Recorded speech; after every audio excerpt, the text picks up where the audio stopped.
আব্বা,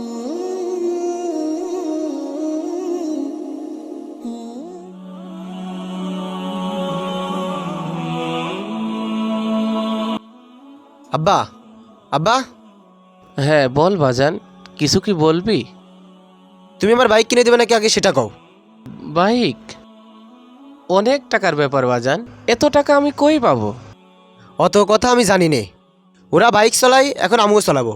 এখন তুমি আমার বাইক কিনে, দরকার হয় ওই পাশের বাড়ির পাশে জমি বিক্রি করে দাও। জমি বিক্রি করে দিতে হলে আমার বাইক কিনে দাও। বাইক কিনে দেবে না, আবার বাপ হয়েছে।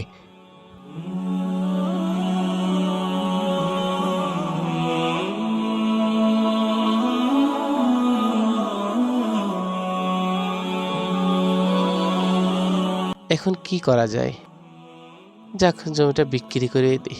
ঠিক আছে, আর কি করা। আরে বন্ধু দাঁড়া, কি? তোর আব্বু তো দেখলাম বাড়ির পাশে জমি বিক্রি করে বাইক কিনে এনেছে, দেখেছিস তো? সত্যি কথা? কি বলিস তুই?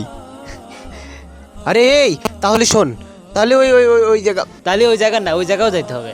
হ্যাঁ হ্যাঁ, তাহলে ওই জায়গায় যেতে হবে, তুই বাড়ি যা। তাড়াতাড়ি যা তাহলে। হ্যাঁ তুই ঠিক আছে, যা।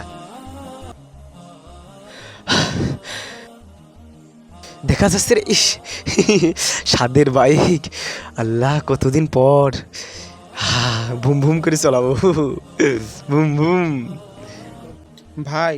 হ্যাঁ হুজুর ভাই, ডাকলেন তো পিছন থেকে ভাই, কিছু বলবেন? হ্যাঁ, বাইক কিনলাম ভাই, আব্বা কিনে দিছে আজকে। আলহামদুলিল্লাহ, বাইক তো অনেক সুন্দর হয়েছে। তে শাকিল, তুমি কি জানো তোমার বাবা কোথায়? আব্বু তো বাইক থুয়ে, আব্বু তো দেখিনি তো, বাইক থুয়ে চলে গেছে কোথায়। ও আচ্ছা, বুঝলাম। তুমি তো তাহলে জানো না, তোমার আব্বা এই বাইক কেনার পরে সে তো স্টক করেছে। আব্বা স্টক করছে?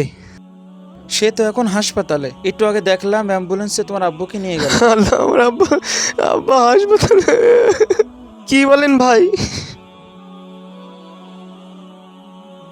আহারে।